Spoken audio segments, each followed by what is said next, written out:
শীতের সকাল, আকাশ কুয়াশায় ঢেকে আছে, বাতাসে ধোয়া, ভেজা মাটি।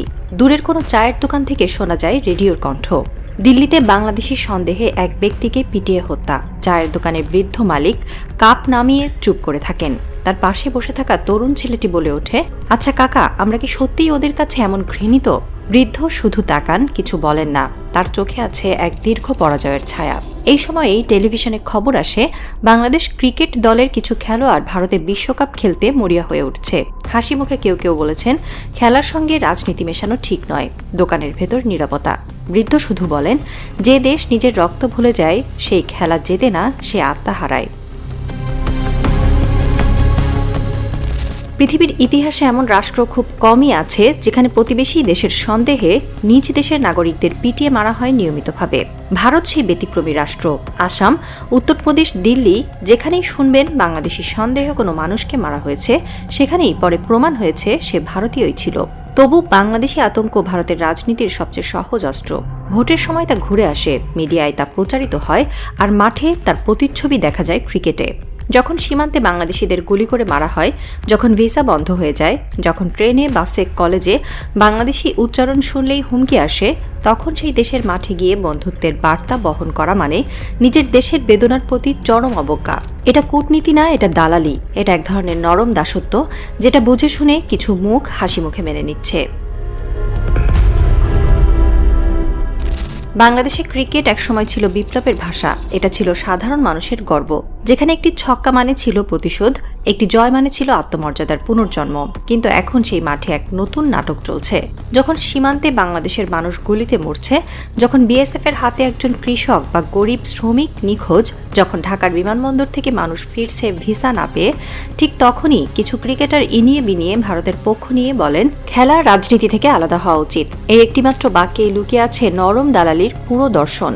এই কথা তারা বলেন কারণ তারা জানেন, ভারতের কর্পোরেট বোর্ডে চোখ রাখলে আইপিএল পাওয়া যায়, ভারতের মিডিয়া খুশি থাকলে ব্র্যান্ড অ্যাম্বাসেডরশিপ আসে, আর ভারতের কূটনৈতিক মহলে হাসি রাখলে ভবিষ্যতের দরজা বন্ধ হয় না। তাদের যুক্তি, আমরা খেলোয়াড়, রাজনীতি বুঝি না। কিন্তু সীমান্তে যখন একজন বাংলাদেশি মরে, তখন সেটা কি শুধু রাজনীতি? যখন ভিসা অফিসে ঘন্টার পর ঘন্টা দাঁড়িয়ে অপমান সহ্য করতে হয়, তখন সেটা কি শুধু প্রশাসনিক ঘটনা? না, এটা মানুষের মর্যাদার প্রশ্ন। এই সত্যটা তারা ভুলে গেছে, হয়তো ইচ্ছা করেই। কিছু ক্রিকেটার এখন ভারতের জন্য নরম দূত। তাদের হাসি, তাদের সাক্ষাৎ, তাদের নীরবতা সবই ভারতের গণমাধ্যমে ব্যবহৃত হয় রাজনৈতিক বার্তা হিসেবে। বাংলাদেশের জনগণ ক্ষুব্ধ, কিন্তু ক্রিকেটারদের বড় ভাই দাবি কারো কারো মুখে নির্লজ্জ হাসি। কারণ তারা জানে, ভারতের সঙ্গে সম্পর্ক নষ্ট করলে ব্যাটের স্পন্সর যাবে, ধারাভাষ্যের চুক্তি যাবে, আর কিছু সুবিধাভোগী ব্যবসায়ী রুট বন্ধ হবে। একটা সময় ছিল যখন একজন ব্যাটসম্যান ভারতীয় বোলারকে ছক্কা মারলে ঢাকার গলিতে পতাকা উঠত। এখন সেই ছক্কা মারার পরও মানুষ নিশ্চুপ। তাদের মনে প্রশ্ন, তারা কি সত্যি আমাদের জন্য খেলে, নাকি ভারতের জন্য হাসে? একটা বিভ্রম এখন পুরো জাতিকে আচ্ছন্ন করে রেখেছে। ক্রিকেট হয়ে গেছে এক রাজনৈতিক নাটক, যেখানে খেলোয়াড়রা স্ক্রিপ্ট মুখস্থ করে আর দর্শকরা আবেগ ভুলে যায়। ভারত জানে বাংলাদেশের মানুষ ক্রিকেট ভালোবাসে, তাই তারা সেই ভালোবাসাকেই ব্যবহার করছে সম্পর্ক মেরামতের হাতিয়ার হিসেবে। তাদের প্রতিটি বন্ধুত্বপূর্ণ ম্যাচ আসলে একটি কূটনৈতিক রিহার্সাল, আর বাংলাদেশের কিছু ক্রিকেটার একটা রিহার্সালের অংশ হতে পেরে গর্ববোধ করছে। যেভাবে ভারতীয় মিডিয়া কাজ করে, সেটা অনেকটা মনস্তাত্ত্বিক যুদ্ধের মতো। তারা জানে প্রতিটি ক্রিকেট ম্যাচে আবেগ বিক্রি হয়। যত বেশি বন্ধুত্বের ছবি দেখাবে, তত দ্রুত মানুষ সীমান্তের রক্ত ভুলে যাবে। বাংলাদেশের কিছু গণমাধ্যমও এখন সেই ছায়ায় দাঁড়িয়ে আছে। যে সাংবাদিক একসময় সীমান্তে বিএসএফের গুলিতে নিহত এক কিশোরের খবর করতেন, এখন তিনি লেখেন, দুই দেশের সম্পর্ক উষ্ণ রাখতে খেলার গুরুত্ব অপরিসীম। এই পরিবর্তনটা আকস্মিক নয়, এটা এসেছে নীরব অর্থের বিনিময়ে। মাঠের বাইরের এই মায়া ধীরে ধীরে ক্রিকেটের ভিত খেয়ে ফেলছে, যেখানে সত্যের জায়গা নেয় সাজানো হেডলাইট, আর মানুষের বেদনা হারিয়ে যায় রঙিন ব্যানারে। ভারত বহু বছর ধরে ক্রিকেটকে কূটনীতির হাতিয়ার হিসেবে ব্যবহার করে আসছে। পাকিস্তানের বিরুদ্ধে তারা এই কৌশল প্রয়োগ করেছিল। এখন বাংলাদেশের ক্ষেত্রেও একই নকশা দেখা যাচ্ছে। বাংলাদেশের রাজনৈতিক অস্থিরতার সময় ভারত কখনোই সরাসরি মন্তব্য করে না, কিন্তু তারা খেলার মাধ্যমে তাদের নরম বার্তা পাঠিয়ে দেয়। একটা ম্যাচ, একটা সফর, একটা বন্ধুত্বের হাসি, সবকিছুই বার্তা। ভারতের জন্য ভারতের টি-20 বিশ্বকাপ খেলা মানে একটা গুরুত্বপূর্ণ কূটনৈতিক জয়, আর বাংলাদেশের কিছু ক্রিকেটার সেই জয়কেই সম্ভব করতে চাইছে নিজেদের নিরপেক্ষতার অজুহাতে। রাতের পর মিরপুর স্টেডিয়াম ফাঁকা হয়ে যায়। মাঠে পড়ে থাকে কাগজ, পতাকা আর ছেঁড়া স্বপ্ন। দূরে আলো নিভে গেলে সে নীরবতা যেন পুরো জাতিকে ঢেকে ফেলে। বাংলাদেশের ক্রিকেট এখন এক মৃত নদী। বাহ্যিক সৌন্দর্য আছে, কিন্তু ভেতরে শুকনো পাথর। এই পতন হঠাৎ আসেনি, এটা এসেছে নীরবে, ধীরে ধীরে, যেমন করে কেউ অসুস্থ হয় ভেতর থেকে। একসময় খেলোয়াড়রা মাঠে নামলে মানুষ বিশ্বাস করত সে দেশের জন্য লড়ছে।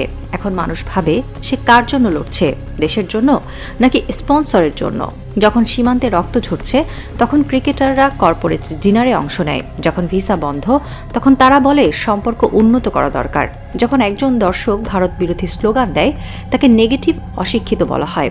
কিন্তু যে ক্রিকেটার ভারতের হয়ে জনমত নরম করে তাকে বলা হয় প্রফেশনাল। এই উল্টো বাস্তবতাই বাংলাদেশ ক্রিকেটের নৈতিক মৃত্যু। এখন ক্রিকেটারদের মিটিংয়ে নাকি দেশের মর্যাদার কথা বলে না, সব আলোচনা স্পন্সর, বিজ্ঞাপন, কর্পোরেট চুক্তি নিয়ে। দেশপ্রেম এখন আর মাঠে মাপে না, এটা মাপা হয় কত ভিউ, কত ফলোয়ার, কত রিচ। বাংলাদেশের ক্রিকেট এখন এক বিশাল স্টেজ, যেখানে খেলার চেয়ে বড় চরিত্র হলো নীরবতা। এই নীরবতা অর্থে ভরা।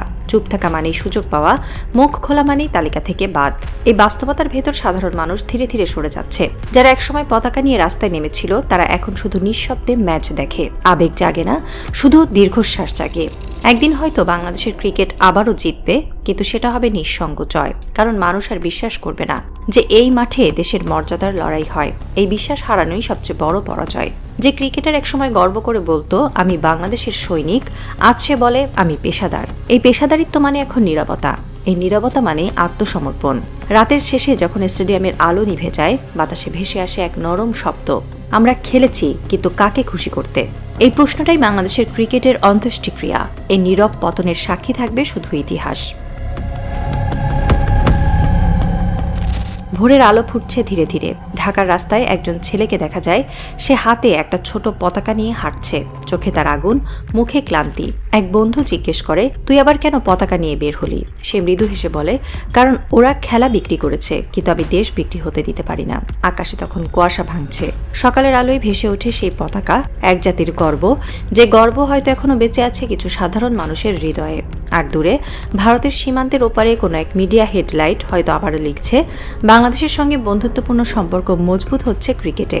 কিন্তু সীমান্তের এই পাশে একটা নীরব কণ্ঠ ধীরে ধীরে ফিসফিস করে, না, এটা বন্ধুত্ব নয়, এটা বিভ্রম, এটা দালালি, এটা পতনের গল্প।